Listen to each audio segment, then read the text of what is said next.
Hello pair friend. तो कैसे हैं आप लोग? उम्मीद करता हूँ सभी पेयर फ्रेंड अच्छे होंगे। तो फाइनली पेयर फ्रेंड बात कर रहे थे अपन यहाँ पे कक्षा 9वीं अर्धवार्षिक परीक्षा 2024-25 सामाजिक विज्ञान का जो आपका क्वेश्चन पेपर था उसके सॉल्यूशन की। कुछ वीडियोस में अपन ने जो है लगभग क्वेश्चन सॉल्व कर लिए थे, लेकिन जो प्रश्न अपने रह गए हैं उनका सॉल्यूशन अपन इस वीडियो में कवर करेंगे। और यहाँ पे अपन कंप्लीट सॉल्यूशन का मतलब 45 प्रश्नों का सॉल्यूशन यहाँ पे कवर करने वाले हैं। ठीक है, तो वीडियो को स्टार्ट से लेकर आखिरी एंड तक कंप्लीट देखिएगा। और यहाँ पे जो प्रश्न अपन ने देख भी लिए थे उनको भी एक बार आपको फिर से देख लेना है ताकि आपका रिवीजन हो सके। ठीक है, तो देखो पहले अपने ऑब्जेक्टिव टाइप क्वेश्चंस थे, तो इनका देखो अपन क्या करेंगे। यहाँ पे एक स्थलीय भाग जो तीन ओर से समुद्र से घिरा हो क्या होता था? प्रायद्वीप। बी वाला ऑप्शन आप लोग राइट कीजिएगा इसमें। नर्मदा नदी का उद्गम केंद्र कहाँ से था पेयर फ्रेंड? ब वाला ऑप्शन अमरकंटक से। ठीक है, भारत में मानसून का आगमन निम्नलिखित में से कब होता है? तो आप कहोगे भैया ब वाला ऑप्शन बताया था जून में। ठीक है, अर्ली जून। और प्रश्न 4 है आपका कि डेमोक्रेसी शब्द किस भाषा का है? तो आप कहोगे भैया द वाला ऑप्शन अंग्रेजी शब्द है। ठीक है, डी वाला ऑप्शन। दक्षिण अफ्रीका में गोरों के प्रभुत्व के खिलाफ संघर्ष का नेतृत्व किया था किसने? तो यहाँ पे अपन ने क्या किया था? ए वाला ऑप्शन नेल्सन मंडेला। ठीक है, ई वाला। भारत में मतदान की न्यूनतम आयु क्या बताई थी? 18 वर्ष। द वाला ऑप्शन। ठीक है, और अगला प्रश्न देखना, रूस में प्रथम क्रांति कब हुई थी? 1917 ईस्वी में। जर्मन संसद का नाम क्या है? तो इसमें राई खस्टॉग में। ठीक है, इस तरीके से। और आपका देखो अलग है कि कर्क रेखा भारत के किस राज्य से नहीं गुजरती है? ध्यान दीजिएगा, नहीं गुजरती है। तो यहाँ पे उड़ीसा, ब वाला ऑप्शन से। ठीक है, भारत के भूभाग का कुल क्षेत्रफल कितना होता है? 32.8 लाख वर्ग किलोमीटर। ठीक है, ये आपको इसमें कर लेना है। अगला देखना पेयर फ्रेंड, अपने विश्व का सर्वाधिक वर्षा वाला स्थान है तो वो है पेयर फ्रेंड आपका मेघालय। ठीक है, क्या होता है? मेघालय। और जो इंग्लिश मीडियम वाले हैं वो भी आप लोग यहाँ पे मेघालय लिख लीजिएगा। उत्तरी मैदान के जलोढ़ को क्या कहते हैं? भाबर। ठीक है, भाबर कहते हैं। एक स्थलीय भाग जो जल से तीन ओर से घिरा हो क्या कहलाता है? प्रायद्वीप। ठीक है, क्या होता है पेयर फ्रेंड? प्रायद्वीप। भारत में अधिकतर प्रवास ग्रामीण से शहरी, ठीक है, ग्रामीण से शहरी क्षेत्रों की ओर होता है। स्वास्थ्य एवं पर्यटन क्षेत्र क्या लिखा था इसमें अपन ने? सेवा क्षेत्र में आते हैं। ठीक है पेयर फ्रेंड, इंग्लिश मीडियम वाले लिख लेना सर्विस में। ठीक है, सर्विस सेक्टर। और अगला प्रश्न अपन ने देखा था विश्व का सबसे बड़ा नदीय द्वीप क्या था पेयर फ्रेंड? माजुली। ठीक है, माजुली। रूसो द्वारा लिखित पुस्तक क्या थी पेयर फ्रेंड? सामाजिक अनुबंध। सामाजिक अनुबंध थी। ठीक है पेयर फ्रेंड, कौन सी थी? सामाजिक अनुबंध। सर्वप्रथम यहाँ पे क्रांति, सर्वप्रथम रूसी क्रांति का झंडा जो है वो कहाँ पहरा गया था? पोगेग्ड्रो। ठीक है, मैं इसका आंसर भी दिखा देता हूँ आपको, देखिएगा क्या आया था? पेट्रोगार्ड में, सॉरी पेट्रोगार्ड में पहरा गया था। सर्वप्रथम रूसी क्रांति का झंडा पेट्रोगार्ड में पहरा गया था। इंग्लिश में लिख लीजिए आंसर कि the flag of Russian revolution was hoisted for the first time in Petrograd. ठीक है, अगला प्रश्न देखना पेयर फ्रेंड, आम्र वर्षा किसे कहते हैं? What is meant by mango shorts. ठीक है, आम्र वर्षा। आम्र का मतलब क्या समझते हो पेयर फ्रेंड आप लोग? आम्र मतलब आम होता है। ठीक है, यानी आम्र वर्षा को गर्मी के मौसम में होने वाली हल्की वर्षा कहा जाता है जो मुख्य रूप से भारत में मानसून के आने से पहले होती है। और इसी वर्षा में आम जो होते हैं ना वो पक जाते हैं, इसलिए इसको आम्र वर्षा कहते हैं। आंसर इन इंग्लिश में आंसर देख सकते हो, mango showers refer to light rainfall that obscure the summer season mainly before the onset of the monsoon in India. ठीक है, अगला प्रश्न देखना अपना, प्राथमिक क्षेत्र में किन किन आर्थिक क्रियाओं में शामिल किया जाता है प्राथमिक क्षेत्र को? तो which economics activities are included in the primary sector? क्या हो जाएगा पेयर फ्रेंड इसका आंसर? तो इसका आंसर आप लोग नोट कर लो यहाँ पे कि प्राथमिक क्षेत्र में कृषि, खनन, मछली पालन, वनस्पति उत्पादन आदि क्रियाएं शामिल है। यानी economics activities in the primary sector include agriculture, mining, fishing, forestry, etc। ठीक है, ये आपका इसका आंसर था। अगला प्रश्न देखना क्या था अपना, अपवाह तंत्र क्या है? What is the drainage system? तो देखो इसका आंसर क्या लिखोगे कि अपवाह तंत्र वह प्रणाली है जिसके द्वारा वर्षा का पानी या अन्य स्रोतों का पानी प्राकृतिक या मानव निर्मित रास्तों के माध्यम से बहता है। ठीक है, और यहाँ पे इंग्लिश वाले भी आंसर देख लेना। भारत में निर्धनता के कोई दो प्रमुख कारण बताइए। Write two major cause of poetry in India. ठीक है, तो प्रोएटी ऑन इन इंडिया। ठीक है, तो यहाँ पे देखते हैं अपन इसका आंसर। देखो भारत में निर्धनता के दो प्रमुख कारण है, पहला कारण है बेरोजगारी, दूसरा है अशिक्षा यानी अनएम्प्लॉयमेंट और इलिटरेसी। ठीक है, ये आप लोगों को इसमें कर लेना है। और नेक्स्ट प्रश्न देखना पेयर कि भारत में मुख्य चुनाव आयुक्त की नियुक्ति कौन करता है? Who appoints of the chief election commissioner in India? ठीक है, तो यहाँ पे देखो इस प्रश्न का आंसर कैसे करोगे आप लोग कि भारत में मुख्य चुनाव आयुक्त की नियुक्ति राष्ट्रपति करते हैं। ठीक है, the chief election commissioners in India is appointed by the president. ठीक है, ये आप लोग कर लीजिए। अगला प्रश्न देखना परफेक्ट, और परफेक्ट देखो आपकी नेक्स्ट वीडियो जो है ना वो मैथ सब्जेक्ट का एग्जाम है शायद, ठीक है, मैथ का है ना, तो आपको मैथ्स की वीडियो मतलब जल्दी आपको प्रोवाइड करवा दी जाएगी, बेफिक्र रहिएगा, ठीक है। दंडी क्या है, ठीक है। और हाँ, कमेंट बॉक्स में बताइएगा कि आपको मैथ जो है ना वो इजी लगती है या फिर हार्ड लगती है, ठीक है, क्योंकि अधिकतर स्टूडेंट 99% स्टूडेंटों को मैथ से डर लगता है, ठीक है। लेकिन अब कमेंट में बताइएगा आपको इजी लगती है फिर हार्ड लगती है, ठीक है, क्योंकि कईयों की मैथ फेवरेट भी होती है। व्हाट इज दांडी, ठीक है, इस प्रश्न को देख रहे थे अपन, तो देखो यहाँ पे क्या है इस प्रश्न का आंसर, कि दंडी वह स्थान है जहाँ महात्मा गांधी ने 1930 में नमक सत्याग्रह शुरू किया था, यानी Dandi is the palace where Mahatma Gandhi started in salt march in 1930, ठीक है। भाबर किसे कहते हैं, व्हाट इज भाबर, तो भाबर देखो आप लोग यहाँ पे भाबर का क्या आंसर क्या करोगे, तो लिखो भाबर एक जलोढ़ क्षेत्र है जो हिमालय के तराई क्षेत्रों में स्थित होता है, जहाँ जल की अधिकता और मिट्टी की संरचना बदलती रहती है। इंग्लिश में लिख लो आंसर कि Bhabar is annual region found in the foothills of Himalayas where water and soil characterise very, ठीक है। अगला प्रश्न देखना, संविधान किसे कहते हैं, व्हाट इज कॉन्स्टिट्यूशन, ठीक है, संविधान क्या है, तो लिखो संविधान एक लिखित दस्तावेज होता है जो किसी देश के राजनीतिक ढांचे, नियमों और कानूनों को निर्धारण करता है। A constitution is a written documents, ठीक है, that define the politics framework rules and loss of a country.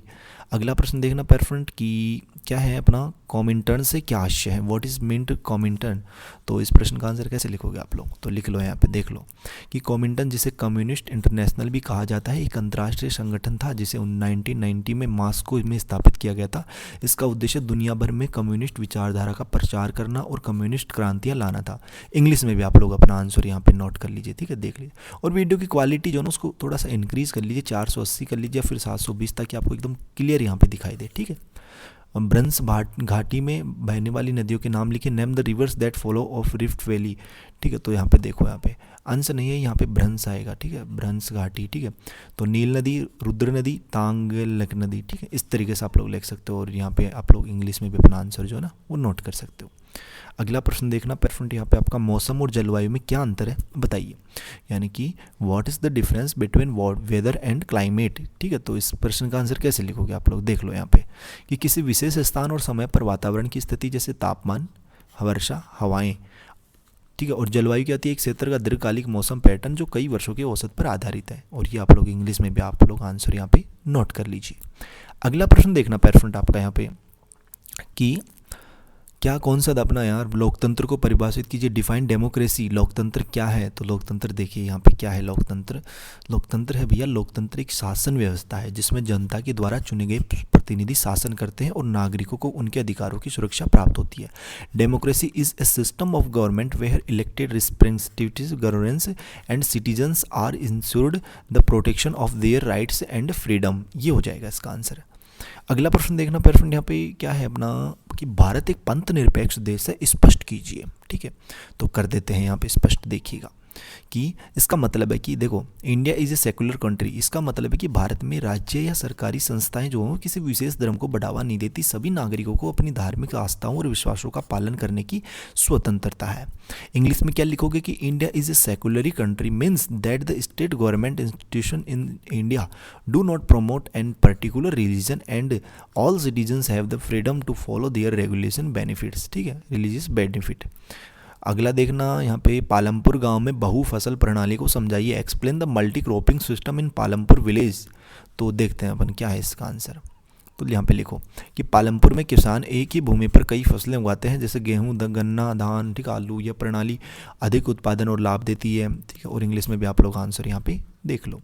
एक प्रश्न छोड़ दिया अपन ने, निर्वाचन क्षेत्र से आप क्या समझते हैं, ठीक है, तो ये इसका आंसर भी देख लेते हैं भैया, छोड़ेंगे नहीं। यह एक भौगोलिक क्षेत्र है जहाँ पर लोग मतदान करके एक प्रतिनिधि का चयन करते हैं, ठीक है, और इंग्लिश में लिखो इलेक्ट्रोल कॉन्स्टिट्यूशन रिफरेंस, ठीक है, a geographical area where people vote to elect a, ठीक है, इस तरीके से।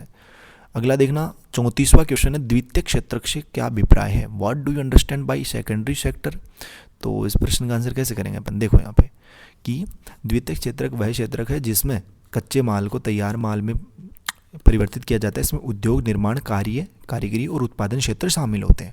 इंग्लिश में क्या लिखोगे कि the secondary sector refers to sector where raw materials are transform into finished goods, ठीक है, in if it include industries, manufacturing, ठीक है, क्राफ्टमैनशिप एंड प्रोडक्शन, ठीक है, ये हो जाएगा। अगला देखना यहाँ पे मौसमी बेरोजगारी किसे कहते हैं, व्हाट इज सीजनल अनएम्प्लॉयमेंट। ठीक है, तो इस प्रश्न का आंसर कैसे करोगे कि मौसमी बेरोजगारी वह बेरोजगारी होती है जो किसी विशेष मौसम या मौसमी बदलाव के कारण उत्पन्न होती है। यह आमतौर पर कृषि क्षेत्रों में होती है। Seasonal unemployment in the type of unemployment that occurred due to specific season और climate change. It is a commonly found in agriculture sectors. ठीक है, ये हो जाएगा।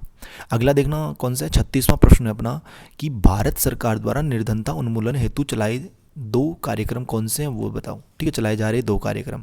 तो यहाँ पे देख लो आप, पहला कार्यक्रम है महात्मा गांधी राष्ट्रीय ग्रामीण गारंटी योजना जिसे मनरेगा कहते हैं, और दूसरा है प्रधानमंत्री आवास योजना। ठीक है, तो ये आप लोग इंग्लिश में भी इसका लिख लेना। अगला प्रश्न देखना पैरफ्रेंट, यहाँ पे अपना सार्वभौमिक वयस्क मताधिकार क्या है, व्हाट इज यूनिवर्सल एडल्ट सफ्रेंज। ठीक है, तो इस प्रश्न का आंसर क्या करोगे आप लोग, तो लिखो यहाँ पे कि सार्वभौमिक वयस्क मताधिकार का अर्थ है कि सभी वयस्क नागरिकों को बिना किसी भेदभाव के चुनाव में मतदान का अधिकार होता है। Universal adult suffrage means that all adult citizens have the rights to vote in election without any क्या है यहाँ पे डिस्क्रिमिनेशन। ठीक है, तो ये आपको इस प्रश्न में लिख लेना है। अगला देखना धर्मनिरपेक्षता से आप क्या समझते हैं, what do you understand by secularism. ठीक है, देखो यहाँ पे क्या होता है सेक्युलरिज्म कि धर्मनिरपेक्षता का मतलब है कि राज्य किसी भी धर्म का पक्ष नहीं लेता और सभी धर्मों को समान अधिकार प्रदान करता है। Secularism means that the state does not favour any religion and provide equal rights to all religions. ये हो जाएगा इस प्रश्न का आंसर। अगला देखना पैटर्न की मौसम व जलवायु में अंतर लिखिए। ठीक है, वो write two difference between weather and climate. Coriolis बल किसे कहते हैं। ठीक है, 40वां।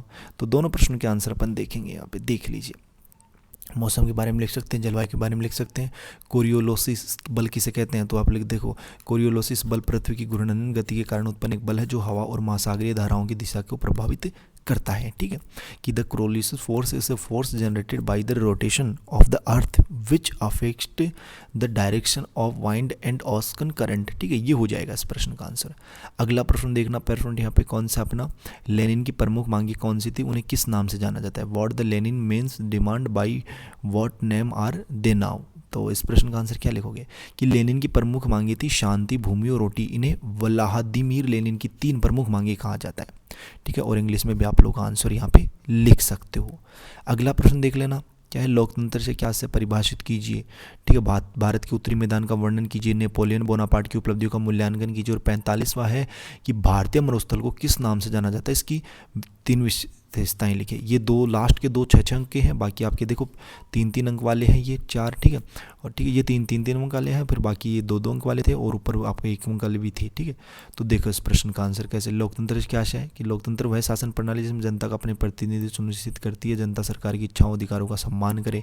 और प्रश्न यार आगे कौन से प्रश्न रह गए अपने, टाइप नहीं हुआ यार आंसर। ठीक है, तो 43 45 ये क्वेश्चन रह गए हैं शायद अपने, लेकिन मैंने क्वेश्चन आपको दिखा दिए हैं यहाँ पे। ठीक है, कुछ इस तरीके से अगर आप कमेंट करोगे तो मॉर्निंग में जल्द ही, ठीक है, मॉर्निंग में जल्दी ही आपकी एक रिवीजन वीडियो और अपलोड कर दी जाएगी, उसमें आपको ये आंसर्स बता दिए जाएंगे। बाकी आप खुद से भी तैयार कर सकते हो। ठीक है, बाकी अगर आप कमेंट करोगे कि भैया अपलोड कर देना, ठीक है, मॉर्निंग वाली वीडियो में इनके सॉल्यूशन भी बता देना, और एक रिवीजन वीडियो मतलब एक बार फिर से अपन संपूर्ण सॉल्यूशन क्वेश्चन फर्स्ट से लेकर लास्ट तक संपूर्ण सॉल्यूशन देख लेंगे, ताकि आपका एग्जाम से पहले एक रिवीजन हो सके बहुत ही अच्छे वाला। ठीक है, तो कमेंट में बताइएगा अपलोड हो या ना हो। बाकी जो है चैनल को सब्सक्राइब नहीं किया, चैनल को सब्सक्राइब करें, दोस्तों के साथ जरूर शेयर करें वीडियो। ठीक है, बाकी मिलते हैं पैर फ्रेंड जल्दी नेक्स्ट वीडियोस में, सीखो समझो उसके साथ। तब तक सभी पैर फ्रेंड को बाय, धन्यवाद, टेक केयर।